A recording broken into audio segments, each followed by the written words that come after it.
So, herzlich willkommen wieder zurück zu eurem Brody. Diesmal zu keinem Let's Play direkt, sondern zu Until Dawn Special Bonus Part 1 oder Part A in dem Fall. Ich habe es Part A genannt, damit es nicht durcheinander kommt. Ihr findet es natürlich auf Twitch, Instagram, Facebook und YouTube. Mit den Parts, was das Spiel betrifft, sondern eher, ich habe das Part A genannt, da es ja eher mehr um so einen Bonusinhalt sich handelt. Und zwar hier. Ich denke mal, dass wir das in 1 bis 2 Teile machen auf jeden Fall. Das sind die Bonusinhalte, trifft die Besetzung die Darsteller, die dahinter stecken hinter dem Spiel. Wie man eine Szene nachmacht. Da mache ich zum Beispiel rein. Dann die Wissenschaft der Angst. Und 1000 Seiten. Und der Rest seht ihr dann zum Schluss. Und die Musik natürlich. Und die anderen 3, 4 kommenden Parts, die da hinten sind, die werde ich auf jeden Fall beim Until Dawn Part 2 oder Part B euch zeigen. Fangen wir an mit der Besetzung. Viel Spaß dabei.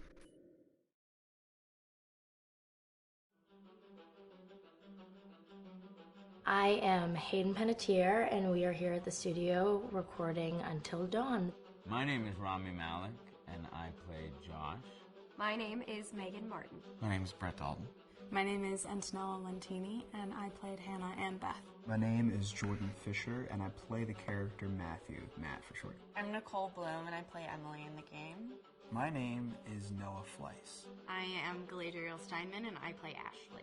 So Until Dawn is the story of 8 teenagers who revisit this cabin in the woods about a year later after a really traumatic experience where I've lost 2 of my sisters, so coming to kind of get some closure in that respect. One of the things that Larry does really well is make these multi-layered characters, and I think for just the story in general, it follows the quintessential horror film plot lines, but the characters are so unique in themselves, and I think that's very cool. Oh, I hope this was the right thing to do. What? You know, getting everyone together on the anniversary. I mean, Josh seemed really pumped about us all doing something, didn't he? Yeah, no, he definitely did. I haven't seen him so excited about something in forever. Good, good.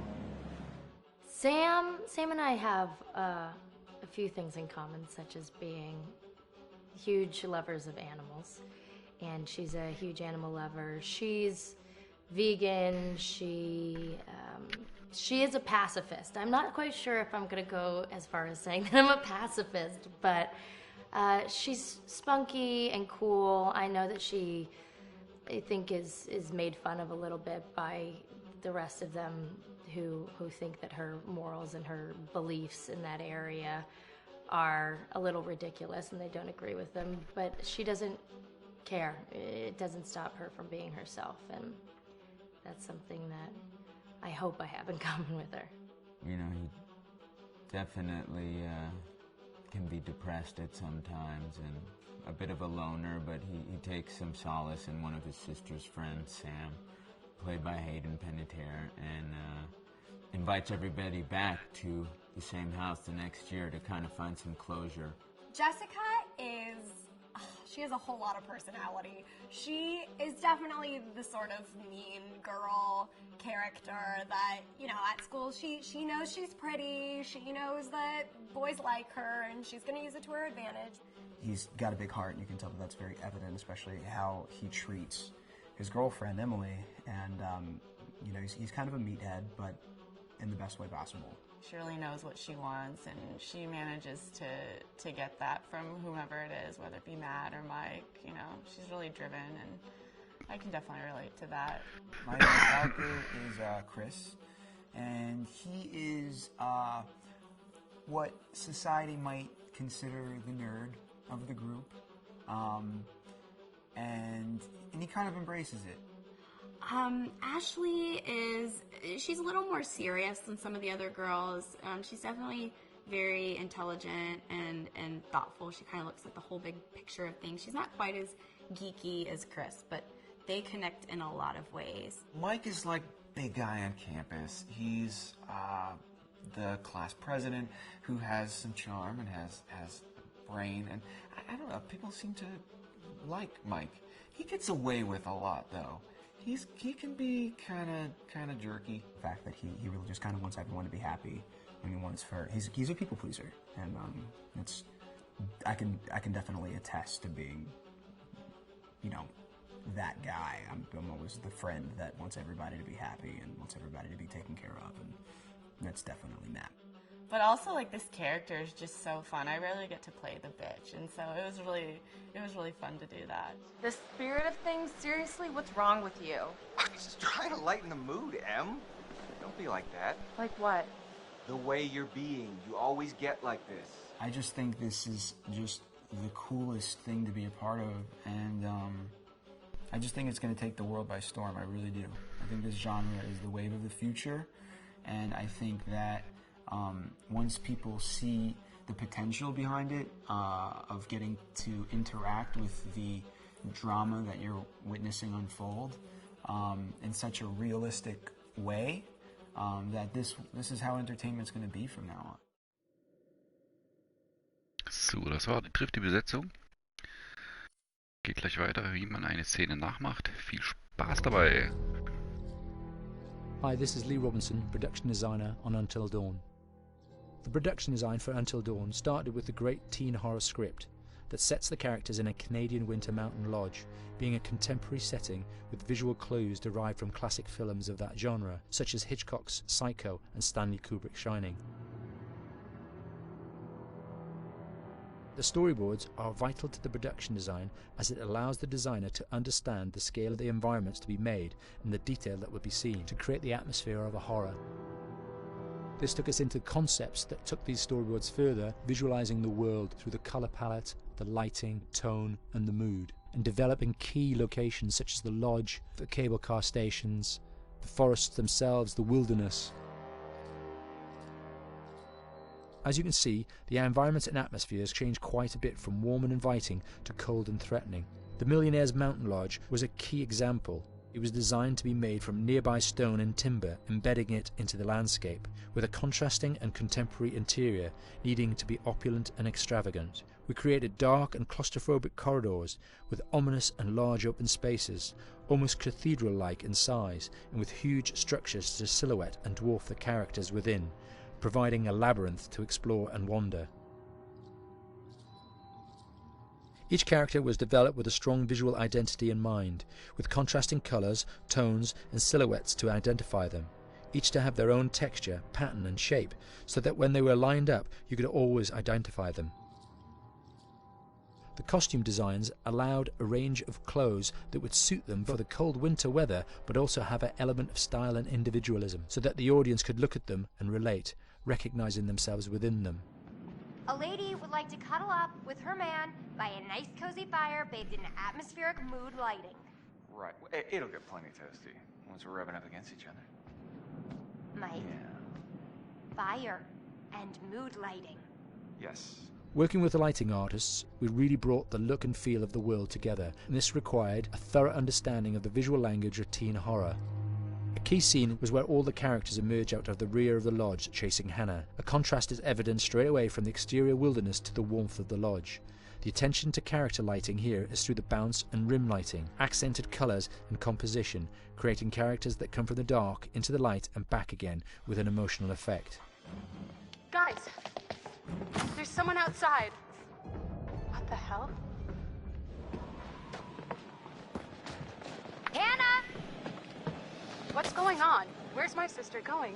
It's fine. She just can't take a joke. It was just a prank, Han. So, die Wissenschaft der Angst.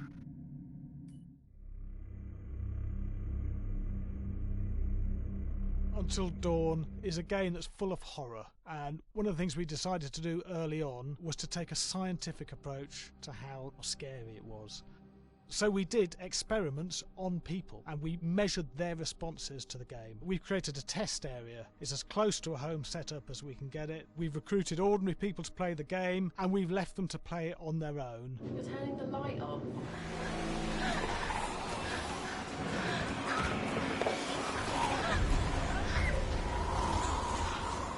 The only difference is it's rigged with cameras and microphones that relay the data through to the next room where people are watching them play.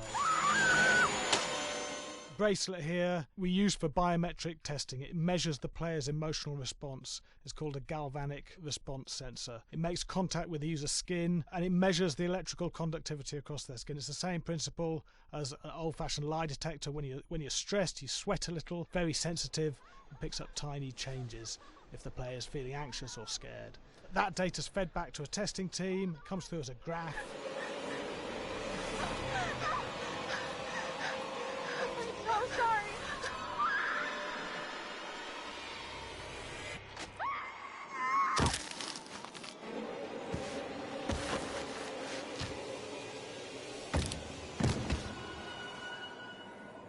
There's no point testing one or two people, you have to test a lot of people. And watch your step. When we have a scare that's consistently has a measurable emotional response, then we knew it was good. If it didn't have that, it goes back to the team for improvement. The data doesn't tell us what's wrong with the scare, it only tells us if it's working or not. Wait, okay, so you hear that too, right? Josh. Here we have a chapter relatively early in the game. Weirdly regular. Nothing regular about it. We have to create tension and anxiety in the player so they are ready to receive the scare.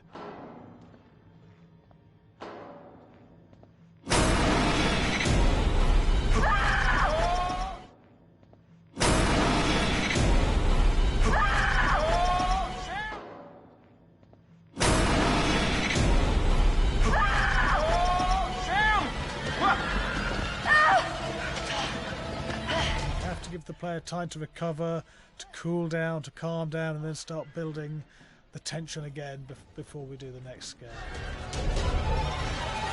Hey. What? Hey. What the hell? Ooh, you just got mugged.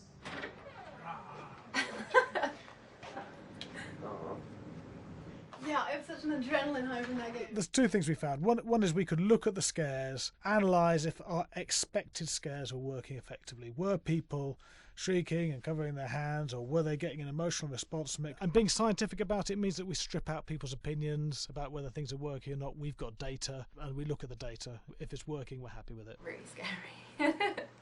Bit scared and wanting to get away. I actually be maybe a bit scared to play it on my own, but in a room with the lights on, yeah, with some other people as well, yeah, maybe. But because I'm a scaredy cat, I would play with someone in the room and the lights on. It was one of the scariest games I've played in a long while. So, das war die Wissenschaft der Angst.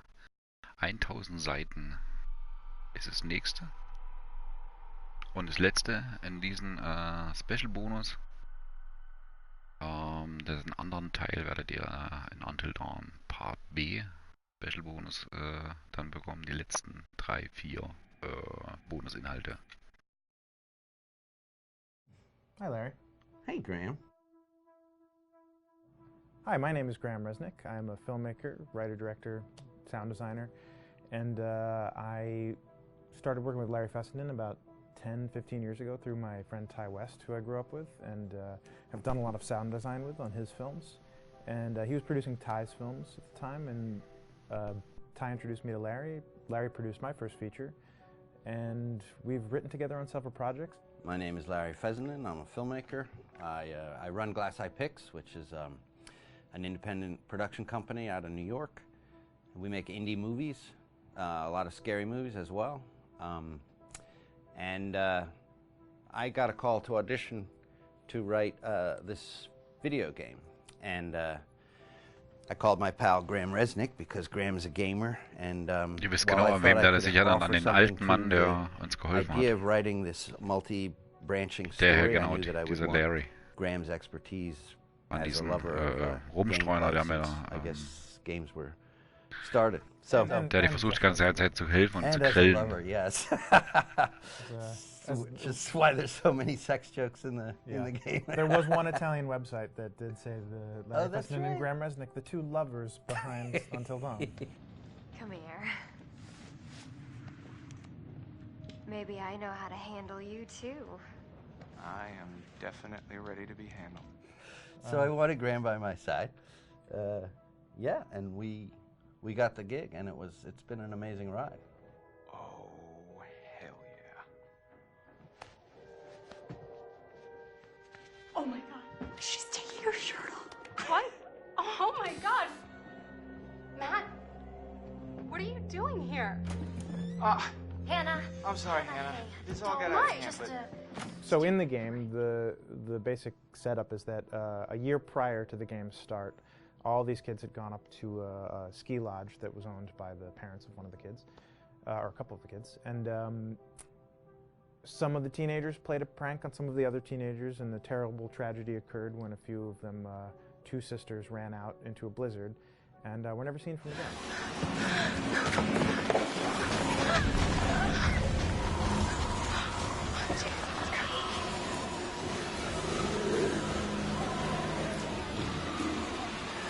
So now, a year later, this is kind of torn apart, this group of friends. They've gone through some trials and tribulations in the past year. The brother of the two girls has had a lot of psychological issues, and to kind of help him cope and help them all get over it, they all returned to the lodge a year later, back up on the mountain.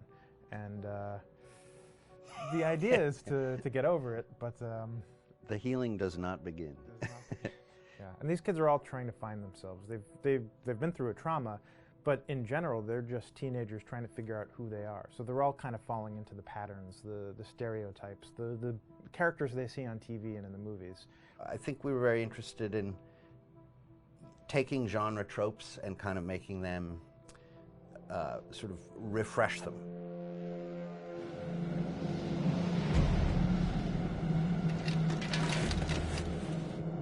Hey, did you see that? Dad said it'd just be us this weekend. We're familiar with how slasher movies work. Most people have seen some horror movies, and we have established notions and preconceptions about the roles of the players in horror movies and how they talk and how they get killed and how they have sex. And to bring you into the game that way and then subvert a lot of those expectations was kind of our goal. They're haunted by some incident that happened in their past, which I think you pretty much figure out that that's going to have a role in their interaction.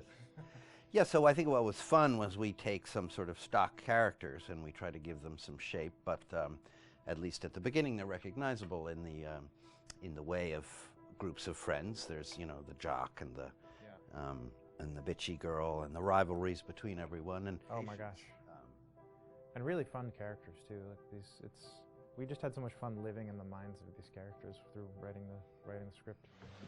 What do you think? Jesus! It was fun. I think we were looking to get that kind of banter that you see both in movies, but also that you absolutely have with friends, and sort of those inside jokes. And of course, as writers and as friends ourselves, we sort of developed little tracks, and we try to give the characters that kind of vibe. So. Und das war's auf jeden Fall zu diesem Bonus-Special. Ich bedanke mich fürs Zuschauen. Zu dieses Until Dawn Bonus-Special Part A. Und wir sehen uns auf jeden Fall im Part B nochmal wieder. Würde mich natürlich freuen, wenn euch der Clip auch gefallen hat. Dann macht's gut, haut rein, bis zum nächsten Mal. Und das Abonnieren und Liken nicht vergessen. Tschüss, bis dann, euer Foley von Foley's Gamerhaus.